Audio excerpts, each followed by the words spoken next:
Hi, I'm Zibby Owens, and you're listening to Moms Don't Have Time to Read Books. This 30-minute podcast features a new author interviewed by me every single day, 365 days a year, for about 30 minutes. I am also the publisher for Zibby Books, which publishes 12 books a year in fiction and memoir. Our books are already out now. You can check it out on zibbybooks.com. And we have a magazine called Zibby Mag, where we have lots of wonderful essays and lifestyle features. That's at zibbymag.com. We have classes at zibbyclasses.com. And I recently opened a bookstore in LA called Zibby's Bookshop at 1113 Montana Avenue at 11th Street in Santa Monica. I hope that you are able to enjoy some of our other offerings. But this here podcast is the basis of all of it and started in 2018. And no matter what I do, this is basically my favorite thing. Enjoy.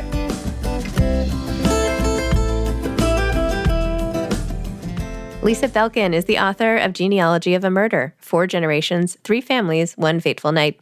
Lisa is also an award-winning journalist and the author of narrative nonfiction books. Her career at the New York Times included stints as a national correspondent, medical reporter, and contributing writer for the New York Times Magazine. She lives in Westchester, New York. Welcome, Lisa. Thank you so much for coming on Moms Don't Have Time to Read Books to discuss your new book, Genealogy of a Murder, 4 Generations, 3 Families, 1 Fateful Night.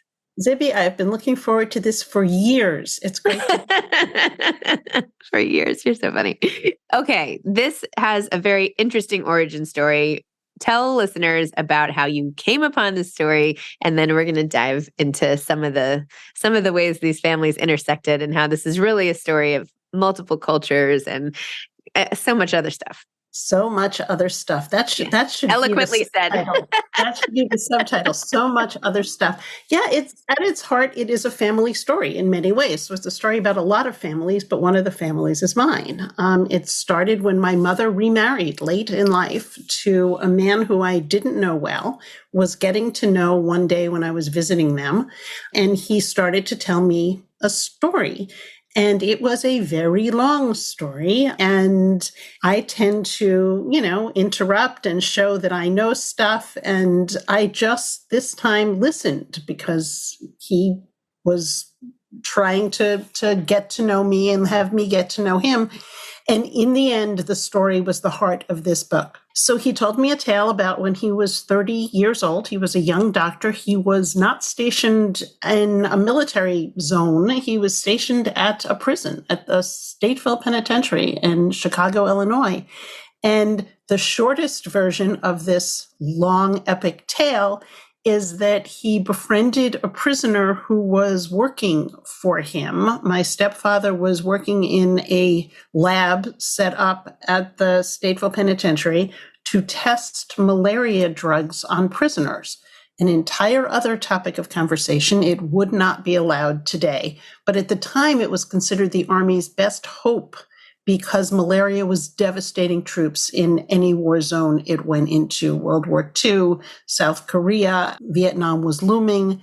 And so Al was there to find a cure for malaria. He was also there to help rehabilitate prisoners by training them to be lab techs, by working side by side. He got to know one he thought very well. The man, his name was Joe DeSalvo, asked for his help in securing parole, in talking to the parole board. Al did, in fact, helped him quite substantially. He was paroled. Joe did very well. Then things went very badly, and a police officer was killed. And he told me this story, and I looked at him and said, I have to write about this, don't you? And he said, well, if you must. And that 9.5 years later became this book. Oh my gosh, that's crazy.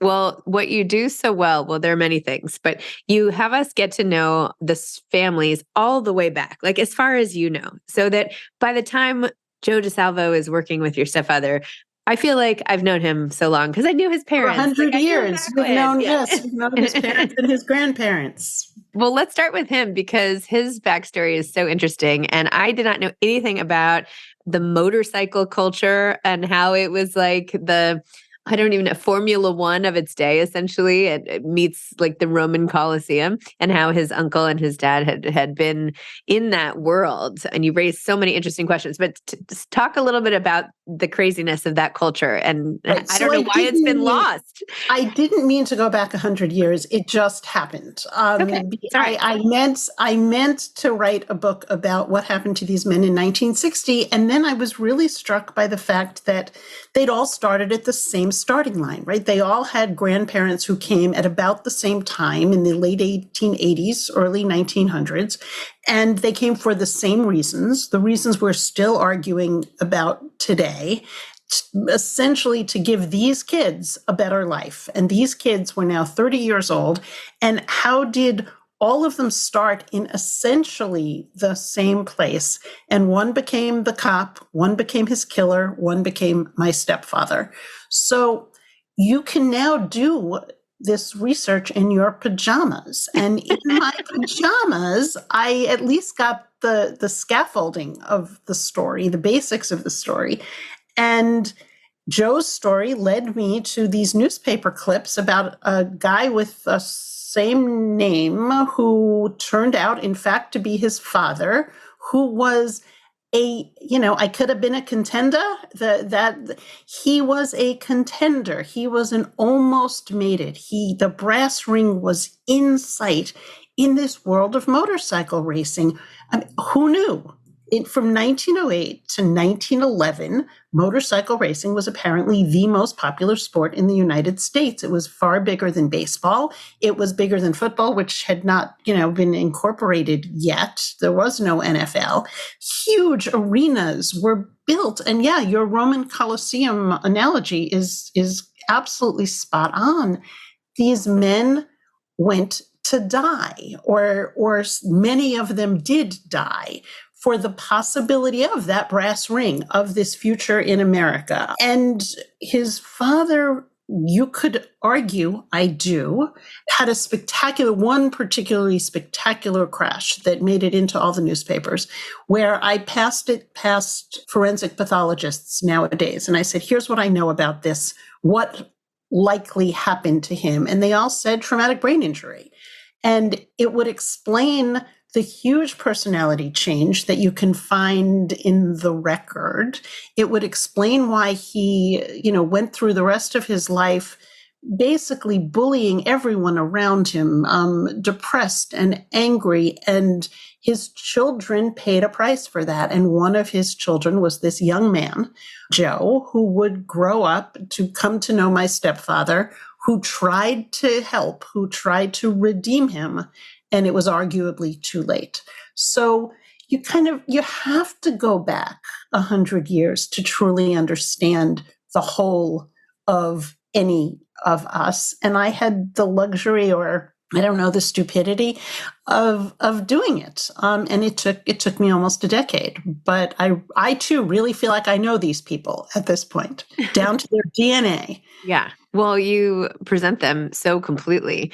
And even the questions that you raise, right? Joe and Charles, his twin brother, were 5 minutes apart, and yet their lives went in completely different directions. And you raise a question: when does it start changing all future generations? Is it in that moment? Is it which decision? Can one decision really affect all the DNA of the people who come later, which is fascinating to contemplate, right? Well, there is the idea of epigenetics that you can, in fact, inherit trauma, for instance, is well established. And in many cases, this was trauma. What happened to the father traumatized the son.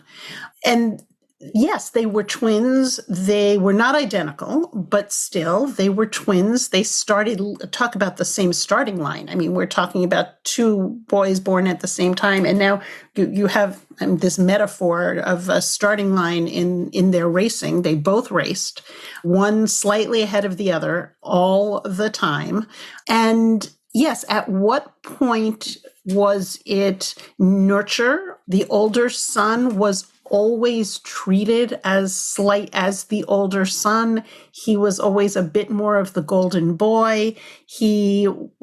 Where did that become established fact, where if you do this often enough, how does this become established fact? And by the time they started racing, the older brother was known as the winner, and the younger brother was already seen somewhat as the loser and trying to catch up and trying to prove himself and being more reckless as a result.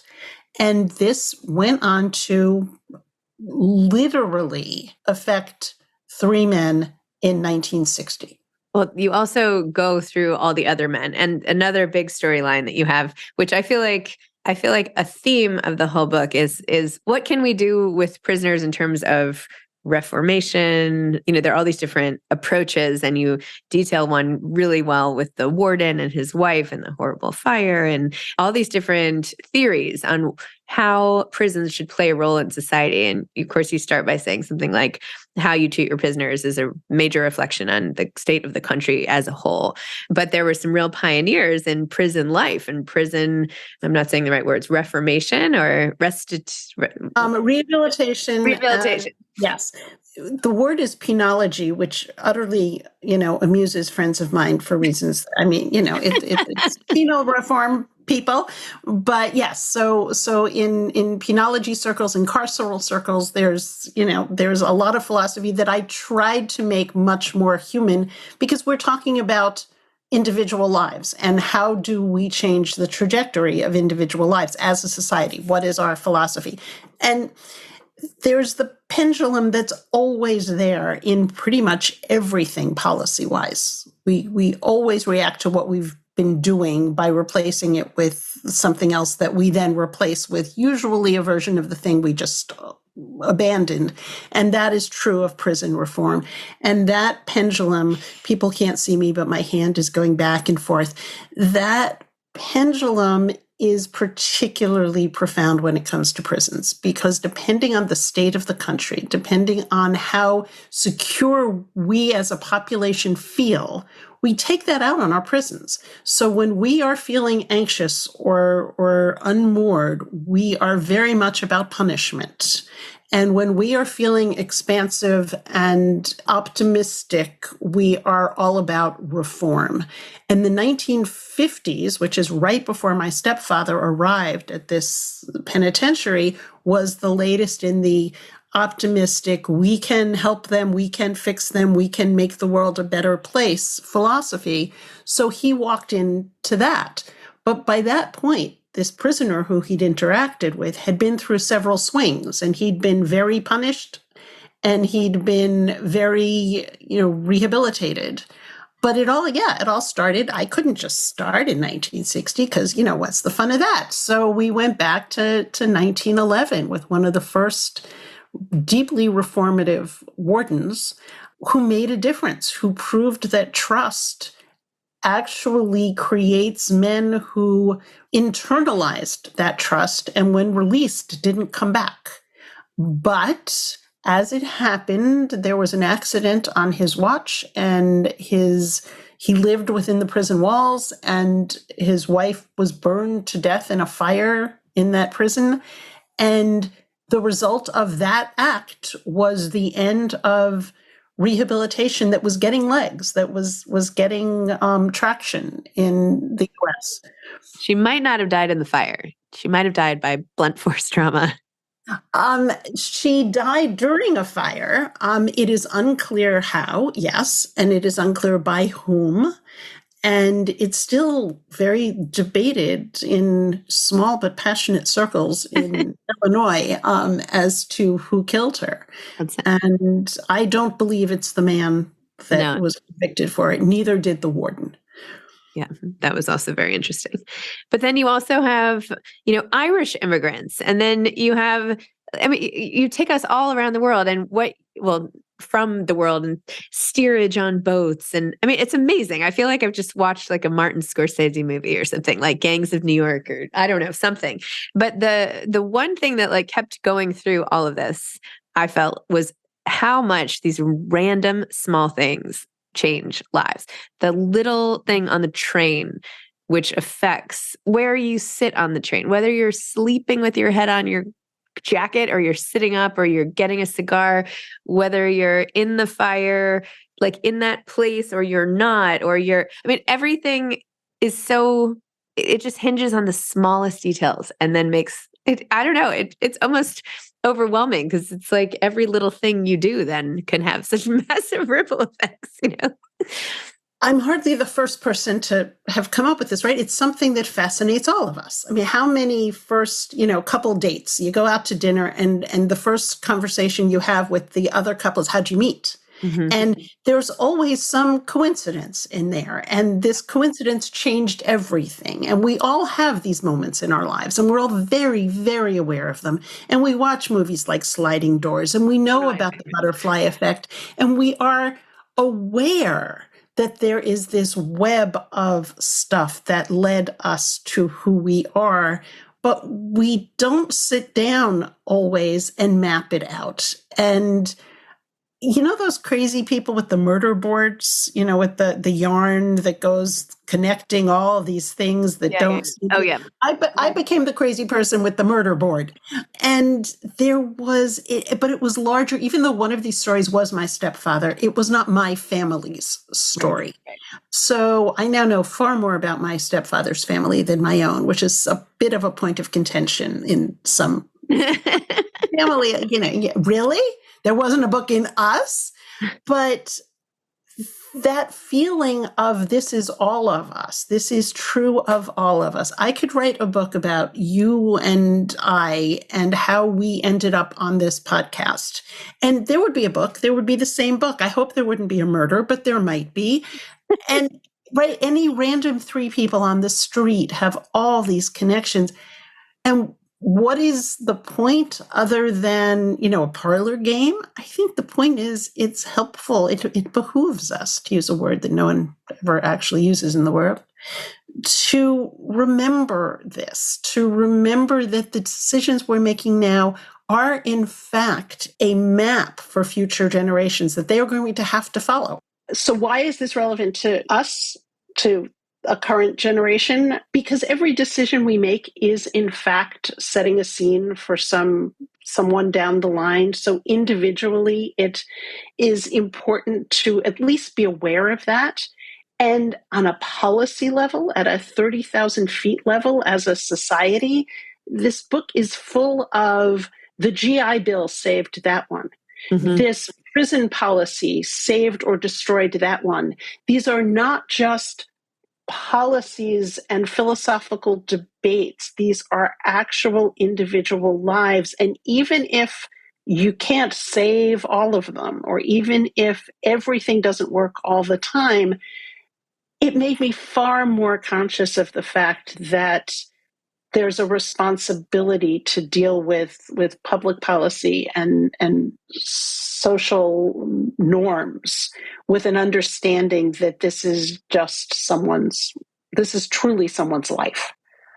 True. Another thing I learned from the book, aside from all of reinforcing what I know about life in general and learning about all these different subcultures and different pockets of time and places, is how tremendous a journalist you are. I mean, to have all this information, there is so much information in here. I can't even believe that it's not like 2 feet high of a book. You wove in so many facts that you couldn't have known before into this like seamless narrative. And that, there must be a lot you didn't include. There must be, how did you go about this massive undertaking? Well, first of all, thank you. And secondly, you didn't see the first draft.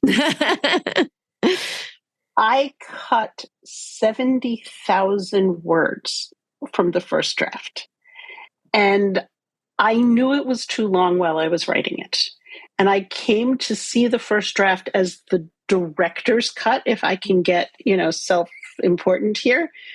But not less about my ego and me as the director, and this is the whole story, as I started to feel very responsible for the families I was writing about. I was finding out these things, and it was not my story I was telling, it was their story. So the first cut was basically everything I knew.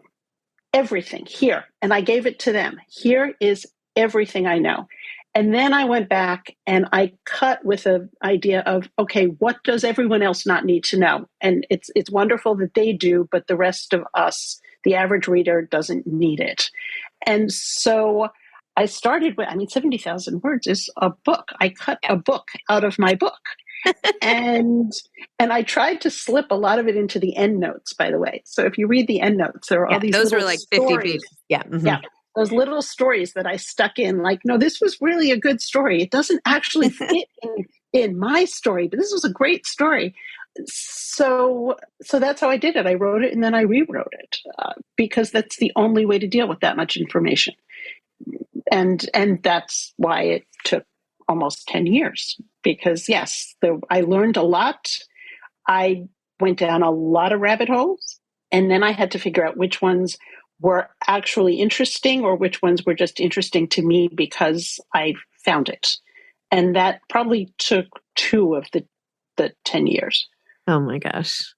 So how do you feel now that this is out there and done? Like, I've been a journalist now for lots of years. Let's just say lots of years. And this is the single most ambitious thing I've ever done. And it's gratifying. It was a deeply gratifying work, gratifying on a process level, just to exercise muscles I hadn't used before, gratifying in that, particularly from the police officer's family, whose children are now in their 60s, but who were 3, 4, and 6 months when their father died.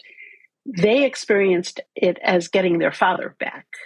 So it was deeply gratifying that way. And it was a change for me in my view of the world. And I was a journalist, and it was all about what happened yesterday, right? What happened now? This was going very far back, and archival research, which I had never gotten to do, and an understanding of, we think this is the first time this has ever happened, but really, you can look at almost anything, including the past 4 years, and there are examples of how this experience is universal. I was writing about 1918 in 2020. And 1918 was a horrific year. More people died of the flu in 1918 than died from World War I. And World War I killed a lot of people. And so I'm sitting there writing about this ghastly plague in 1918 as it's coming in 2020. And I looked at my husband and I said, I want to go back to 1918 because I know how that ends.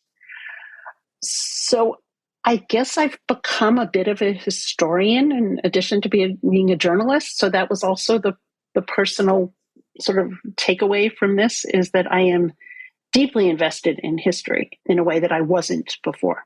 So it changed me. This book changed me. Amazing. Wow. That's so great. So does this mean you want to delve into new giant history projects? I have one that's kind of caught, you know how ideas work. They grab you and they don't let go. And so I have one that seems to not be letting go. I've tried to shake her off, and she's she is there. It is very much a book about women in a way that this one is technically, you would describe it as a book about 3 men, and yet the women kept coming front and center, right? It was also very much about these women who had much less agency than we do, far fewer active choices, and yet paid the price for what their men did. So the women were kind of in the background waving at me in this book. And the next one, I think, will probably be front and center and giving at least one particular woman her say. But yes, I'm going back to the past again. I think this is a good spot for me. Well, you're really great at it, and you bring the reader in. Some history books can be hard to keep your interest. You know what I mean? But this is engrossing. The way to write narrative nonfiction is a gift. Anyway, I'm not trying to just to blow smoke or Oh, keep whatever, but going. No, but no, it's no, really keep good. going. It's all the adjectives you want. Yeah. It is different. It is different. I have huge respect for people who write fiction because my imagination just isn't deep enough. Can't do it. If, put a person in front of me and I can find a story in them, but tell me to find one in my own head, I can't. Memoir, that is personal. I need the screen, the journalistic screen. So yes, they're all different genres. But this is the one that's sort of my natural groove.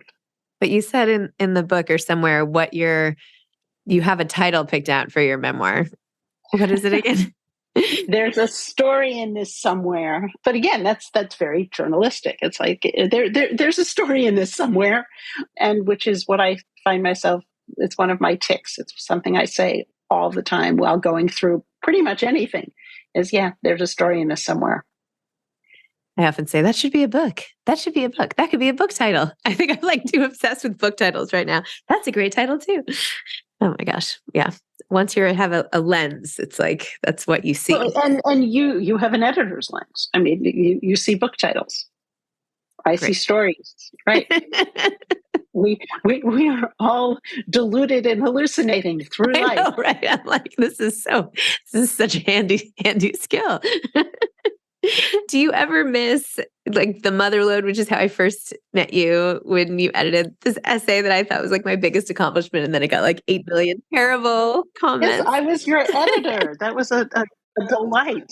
Do I miss it? I mean, it's an interesting question right now in the aftermath of Heather Armstrong's death, where there's been so much reminiscing, evaluating of where the internet was at the moment we met, right? At a moment where blogs were coming into their own, women were finding their voice in a way that they had not had an outlet for in quite the same way. They didn't need traditional publishers. They didn't need actual journalism.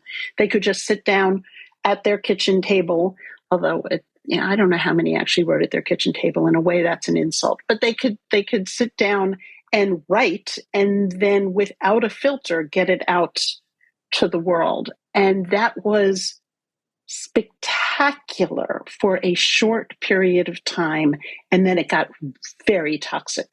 And I had that short period of time, right? Mother Lode, in the Life's Work column before it, when I was at the Times doing both, that was the moment where it was the best conversation on the planet, where people came to the comments to truly talk, where it hadn't yet gotten out of control. So do I miss that? Yes, I miss that. But do I want to go back to writing online and subjecting myself to that? No, that was a chapter, and that chapter's done. And it's interesting how quickly that moment in both our lives became history, because it doesn't seem like that long ago, but it is definitely history at this point. Wow. That's an interesting lens as well. See, it's a story in that. What advice do you have for aspiring authors?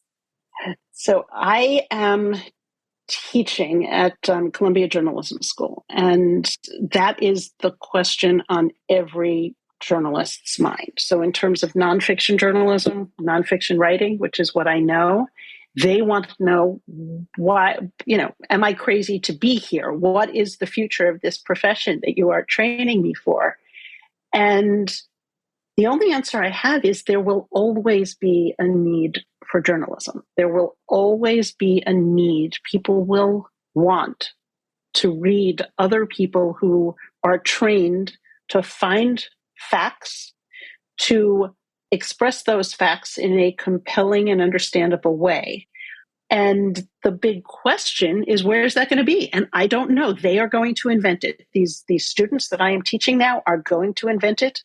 All I can do is give them sort of the fundamentals of what worked for me in the world in which I lived. And then, God, I hope I teach them well, because we're counting on them. So if you want to write, my advice is probably the same as everybody else who comes on your podcast, all the other millions of people. Write. If you want to write, write, it will find a home. It will find a home that is appropriate to the moment when you're writing. But you can't find the home until you've written. So sit down and write. Love it. Well, Lisa, congratulations. This is like a triumph of a book. I really want it to be a movie. I think it would be amazing. I don't know. Has it been optioned yet?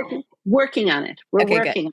Okay. Well, it's an even better book already. So congratulations. And thank you for the chat. Thank you so much. Okay. Take care. Okay. Talk soon. Bye-bye. Bye. Thanks for listening to this episode of Moms Don't Have Time to Read Books. Don't forget to follow me on Instagram at Zibby Owens and at Moms Don't Have Time to Read Books. Also sign up for my newsletter at zibbyowens.com and sign up for my virtual book club and meet lots of authors on Zoom every other week. Thanks so much to Steve and Ryan at Texture Sound for the sound editing. And thank you to Morning Moon Productions for providing this fantastic intro and outro music.